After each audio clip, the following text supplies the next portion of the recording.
Friends, आज मैं आपको कोऑर्डिनेट ज्योमेट्री पढ़ाऊंगा।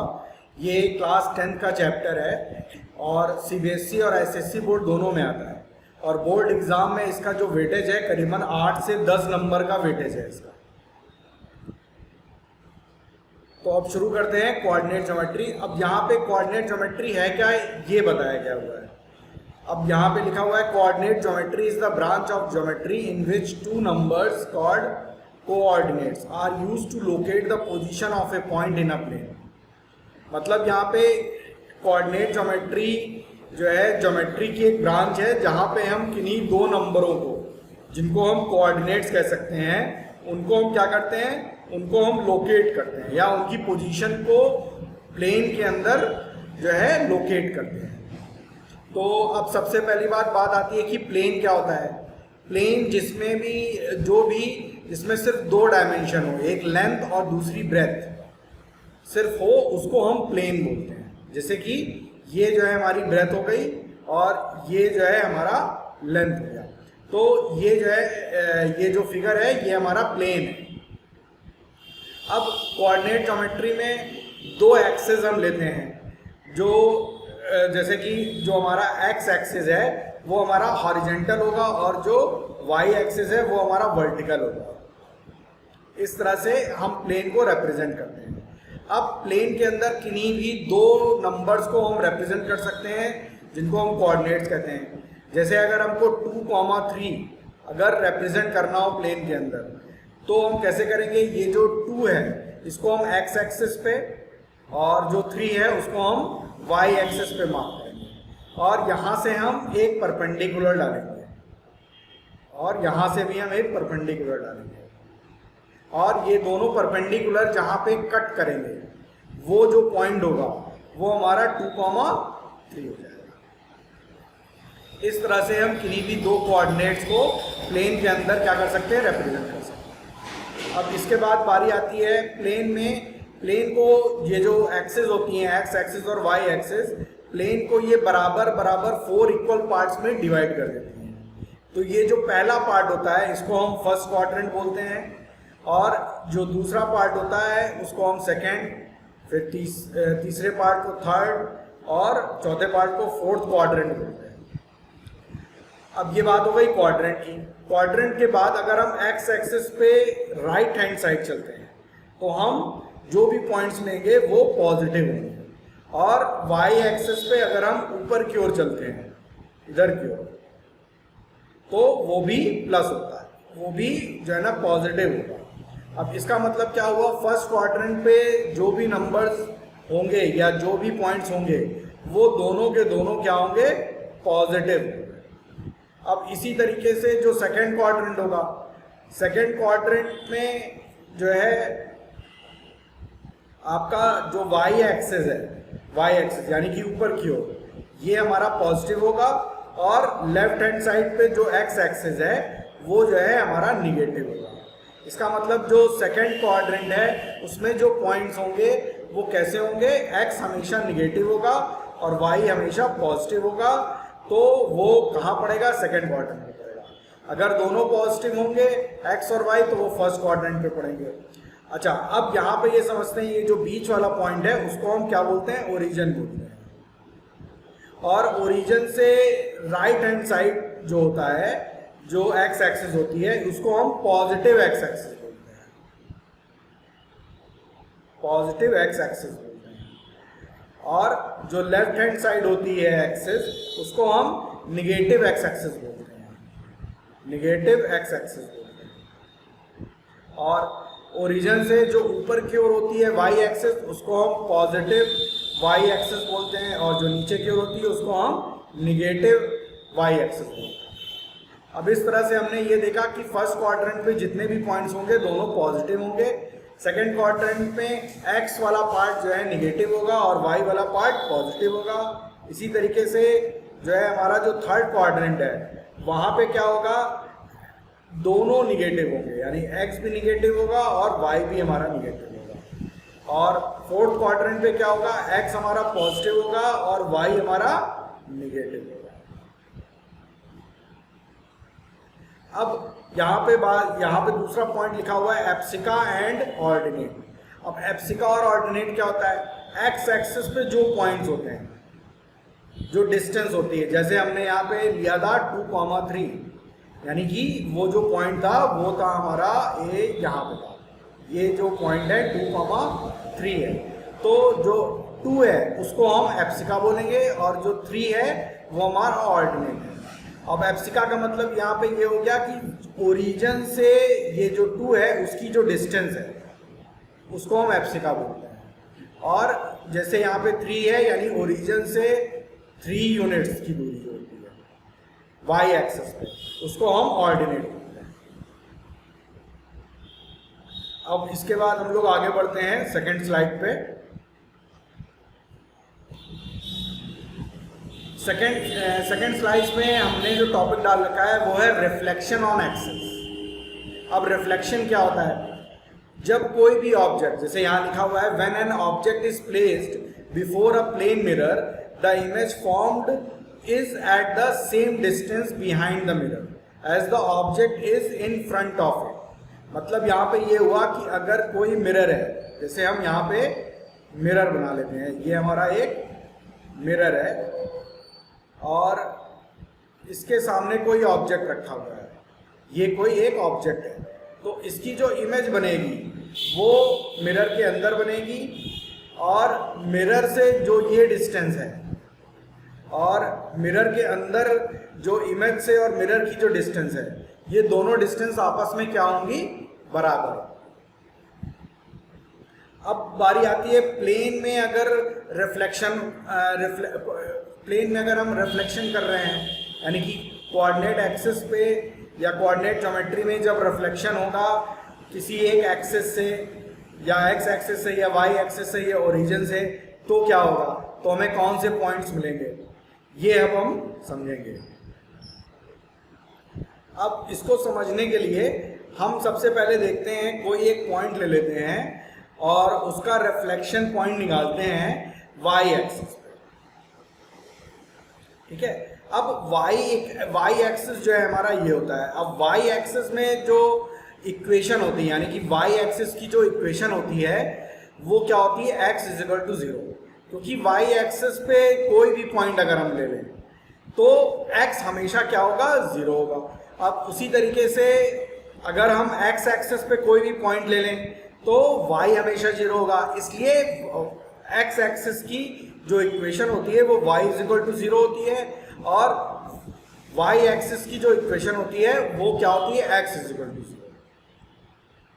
अब इन दोनों पॉइंट से, अब ये दोनों एक्सिस से हम रिफ्लेक्शन निकालेंगे। जैसे हमने यहाँ पे पॉइंट लिया हुआ था 2,3,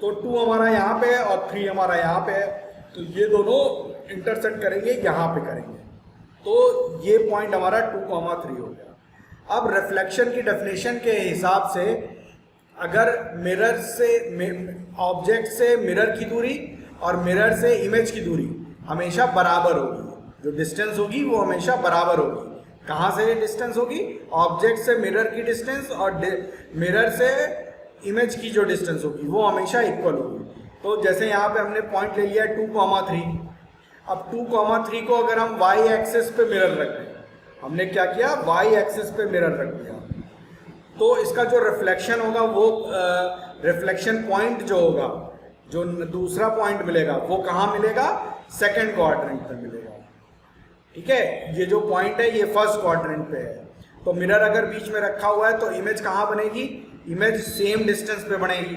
तो ये जितना डिस्टेंस है वो है 2 यूनिट्स का, यानी कि y एक्सिस के पीछे 2 यूनिट्स ले लेते हैं, तो वो इमेज यहाँ बनेगी।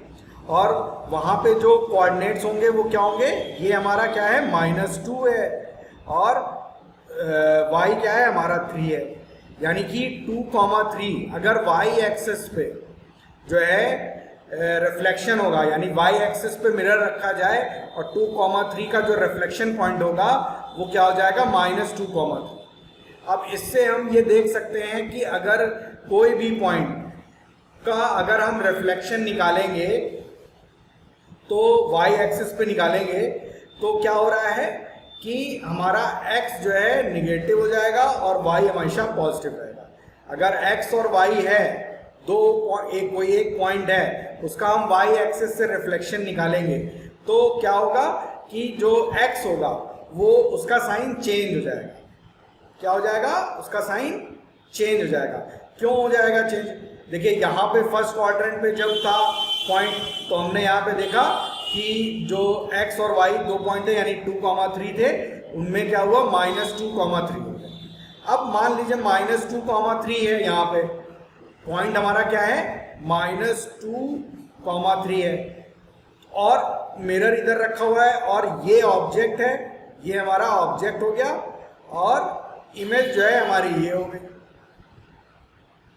तो हम यहाँ पे देख रहे हैं दोनों ही कंडीशन में एक चीज कॉमन है, वो ये कॉमन है कि x जो है उसका साइन चेंज हो रहा है। अब जैसे यहाँ पे भी ले लेते हैं, यहाँ पे -2 और कॉमा -3 पॉइंट है।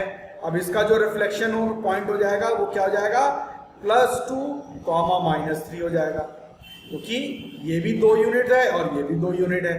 तो यहाँ पे जो पॉइंट मिल रहा है वो हमको क्या मिल रहा है 2 कॉमा -3 मिल रहा है, और यहाँ पे पॉइंट क्या था -2 कॉमा -3 था। इसलिए अगर रिफ्लेक्शन होगा और y एक्सिस से होगा तो जो x है उसके साइन चेंज हो जाएंगे। अब इसी तरीके से हम आ जाते हैं सेकंड टॉपिक पे कि reflection on x axis.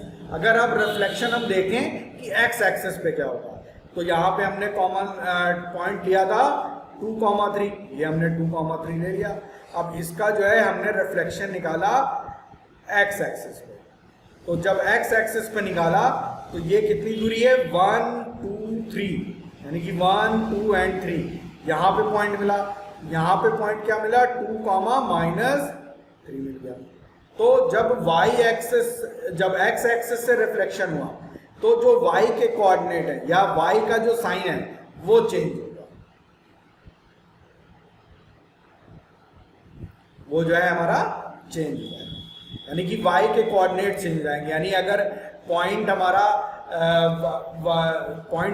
x, y है और रिफ्लेक्शन हो रहा है x एक्सिस से, तो जो इमेज के पॉइंट होंगे वो क्या हो जाएंगे x, -y हो जाएगा। और अगर y एक्सिस से हो रहे हैं तो क्या हो जाएंगे x, -x, y हो जाएगा। अगर हमारा पॉइंट x, y है और उसका रिफ्लेक्शन अगर y एक्सिस से होगा तो -x, y हो जाएगा, और अगर रिफ्लेक्शन कहाँ से होगा x एक्सिस से होगा तो क्या होगा x, -y हो जाएगा, यानी कि y के कोऑर्डिनेट चेंज हो जाएंगे। अब बारी आती है रिफ्लेक्शन ऑन ओरिजिन। अब रिफ्लेक्शन हम देखेंगे ओरिजिन से जब होगा तो क्या होगा। अब यहीं पे हम जो पॉइंट है वही ले लेते हैं 2,3। अब 2,3 यहाँ से ओरिजिन कितनी दूरी है 1 2 एंड 3 यूनिट्स दूरी है, तो यहाँ पे भी 1 2 एंड 3 यूनिट्स यहाँ पे आ जाएगा। यहाँ पे भी जो पॉइंट्स आएंगे वो जो आएंगे 1 2, अब ये रुक जाइए एक मिनट, इसको सही से ड्रॉ कर लिया जाए। अब ये जो पॉइंट था ये हमारा था 2,3, तो ये 1 2 एंड 3, तो यहाँ पे जो पॉइंट आएगा वो ये आ जाएगा, ये हमारा 2,3 है, और यहाँ पे हमको क्या मिल गया ये 1 2 एंड 3, ये हो जाएगा -2, -3। ये जो डिस्टेंस है हमारी ये भी 3 यूनिट्स है, यहाँ पे हमने मिरर रख दिया है और ये रिफ्लेक्शन हो रहा है, तो ये डिस्टेंस और ये डिस्टेंस हमेशा बराबर होगी। ये डिस्टेंस 3 यूनिट है तो ये भी डिस्टेंस 3 यूनिट हो गई। तो हमें जो पॉइंट मिला उसमें हमने क्या देखा कि दोनों के साइन चेंज हो गए, यानी कि x और y दोनों के साइन चेंज हो गए। इसका मतलब क्या हुआ, अगर ओरिजिन से रिफ्लेक्शन होगा तो पॉइंट अगर x y है तो जो इमेज होगी वो क्या हो जाएगी -x, -y हो जाएगी, यानी कि दोनों के साइन चेंज हो जाएंगे। अब इसके बाद अगर x एक्सिस पे ही रिफ्लेक्शन, x एक्सिस पे कोई पॉइंट है 2,3 और x एक्सिस पे ही हमने मिरर रख दिया,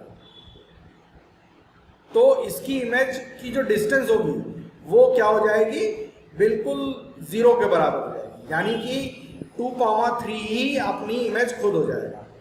और इस कंडीशन को हम क्या बोलते हैं, इनवेरिएंट पॉइंट। जैसे वाई एक्सिस पे हमने मिरर रख दिया और वाई एक्सिस पे ही कोई पॉइंट ले लिया, जैसे हमने ले लिया 0,3, अब इसकी इमेज वाई एक्सिस पे क्या होगी, 0,3 ही होगी, क्योंकि जो मिरर है वो कहाँ रखा हुआ है, वाई एक्सिस पर ही रखा हुआ है। तो इस तरह के जो पॉइंट होते हैं उनको हम क्या बोलते हैं, इनवेरिएंट पॉइंट या अनअल्टर्ड पॉइंट, मतलब जो चेंज नहीं होते, रिफ्लेक्शन होने पर वो चेंज नहीं होते। अच्छा, अब चौथा टॉपिक क्या है, reflection of a point in the line x equal to a and y equal to a। अब x इक्वल टू a एक लाइन है, तो x इक्वल टू a को हम एक एग्जांपल लेके समझते हैं। x इक्वल टू 2 है, तो x इक्वल टू 2 मतलब जब ये एक इक्वेशन है, तो इस इक्वेशन को अगर हम रिप्रेजेंट करेंगे तो वो ऐसे होगी, क्योंकि यहाँ इस लाइन पे x जो है हमेशा 2 के बराबर होगा। और यहाँ अब इस लाइन से अगर हमको रिफ्लेक्शन निकालना है, तो मान लेते हैं यहाँ पे मान लीजिए पॉइंट है 4,2 और इससे इस लाइन से हमको रिफ्लेक्शन निकालना है, तो ये डिस्टेंस कितनी है, यहाँ पे मिरर रखा हुआ है, तो ये डिस्टेंस कितनी हो गई, 2 यूनिट्स हो गई। और इसकी जो इमेज बनेगी वो 2 यूनिट्स इधर मिलेगी, यानी यहाँ बनेगी इमेज। तो यहाँ पे जो पॉइंट होगा वो क्या हो जाएगा, हमारा 0,2 हो जाएगा।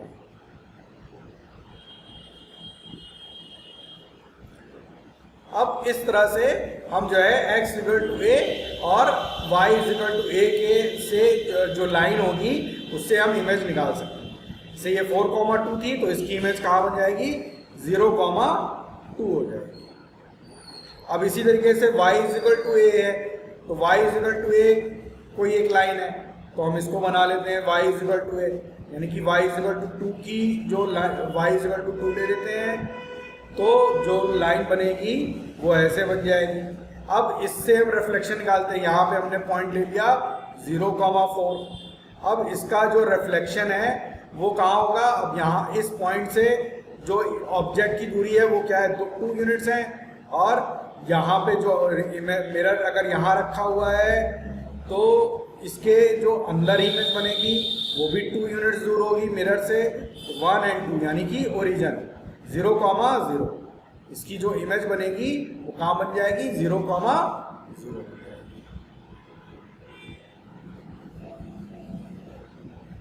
इस तरह से reflection of a point in the line x equal to a and y equal to a हम निकाल सकते हैं।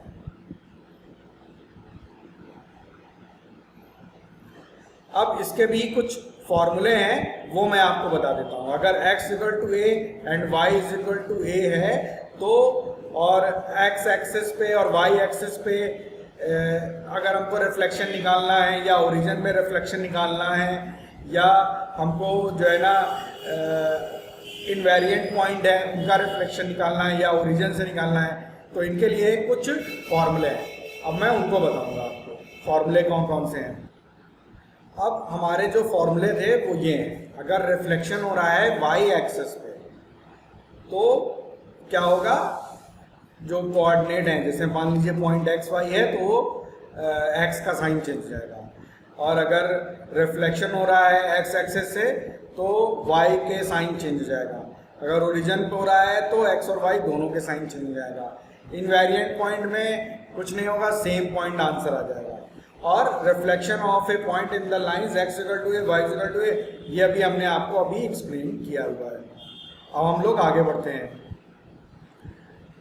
अब कोऑर्डिनेट ज्योमेट्री में जो है सबसे पहली चीज, सबसे पहला फॉर्मूला क्या है, डिस्टेंस फॉर्मूला, कि किन्हीं भी दो पॉइंट्स, यानी कि प्लेन में अगर कोई दो पॉइंट है, मान लीजिए यहाँ पे एक पॉइंट हमने मान लिया वो x1 है y1 है, और यहाँ पे दूसरा एक पॉइंट है वो है x2 y2, और इनके बीच के हमको क्या निकालना है, डिस्टेंस निकालना है। क्या निकालना है, डिस्टेंस निकालना है।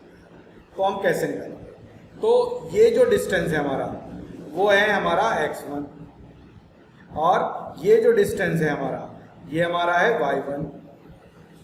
अब इसके बाद ये जो डिस्टेंस है हमारा वो है हमारा x2, और ये जो डिस्टेंस है हमारा, ये हमारा है y2। अब हम क्या करेंगे, ये जो पॉइंट है इसको हम मिला देंगे, तो ये क्या हो जाएगा, 90 डिग्री हो जाएगा। तो अब यहाँ पे इसको हम नेमिंग कर देते हैं, जैसे ए बी एंड सी। तो हम यहाँ पे क्या निकालते हैं, ए बी की जो डिस्टेंस होगी, ए बी की जो डिस्टेंस होगी वो जो है क्या हो जाएगी, y2 माइनस y1 हो जाएगी।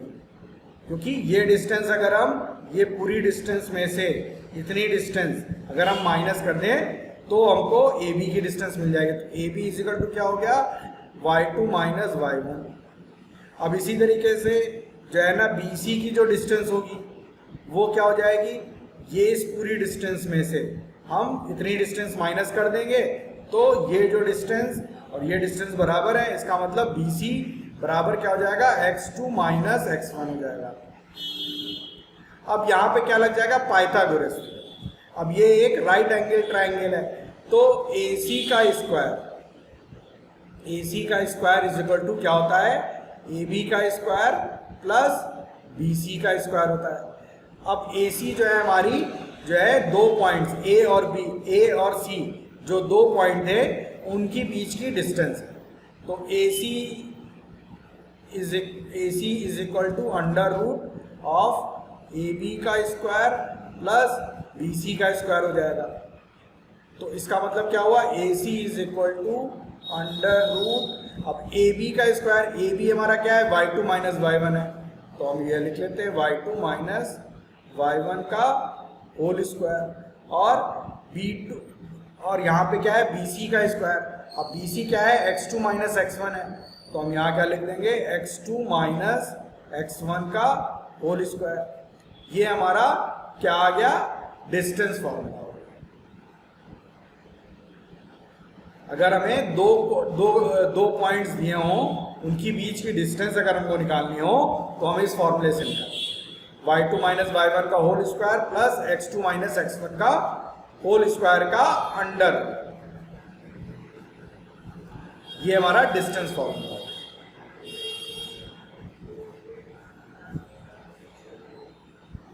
अब इसके बाद और,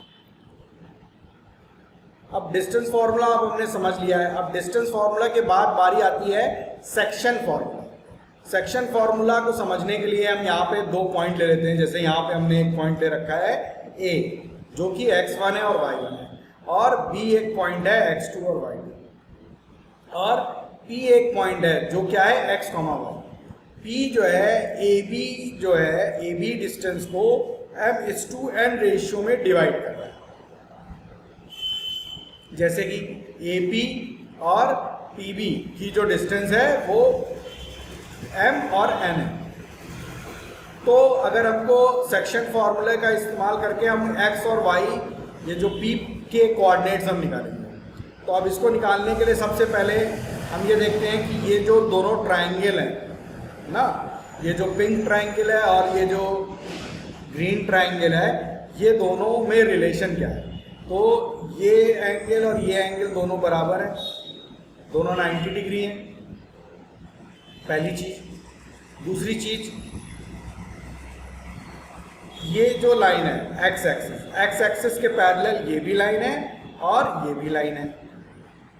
तो अगर ये जो लाइन है ये जो है हमारी क्या हो जाएगी, ट्रांसवर्सल लाइन हो जाएगी, ये आगे चल करके कटेगी। तो ये एंगल और ये एंगल आपस में इक्वल हो गया, क्योंकि ये जो लाइन है पिंक ट्रायंगल की और ग्रीन ट्रायंगल की, ये दोनों आपस में क्या है, पैरेलल है। तो ये एंगल और ये एंगल भी आपस में क्या हो गया, इक्वल हो गया। अब इसका मतलब ये हुआ, ये जो पिंक ट्रायंगल है और ये जो ग्रीन ट्रायंगल है, ये दोनों के दोनों आपस में सिमिलर है। और जब दो ट्रायंगल आपस में सिमिलर होते हैं तो उनके करस्पॉन्डिंग साइड्स का जो रेशियो होता है वो बराबर हो जाता है। इसका मतलब क्या हुआ, AP upon PB upon AP, ये दोनों करस्पॉन्डिंग साइड्स हैं। कौन सी, BP और AP, ये दोनों हाइपोटेन्यूज है अपनी अपनी ट्राइंगल्स के, तो ये दोनों क्या होंगी, आपस में एक दूसरे की करस्पॉन्डिंग साइड होगी। अब ये दोनों ट्राइंगल आपस में सिमिलर है तो इनके करस्पॉन्डिंग साइड्स का जो रेशियो है वो आपस में बराबर होगा, यानी P B upon A P is equal to, यहाँ पे इसको x और यहाँ पे y मान लेते हैं, इज इक्वल टू क्या हो गया, पी एक्स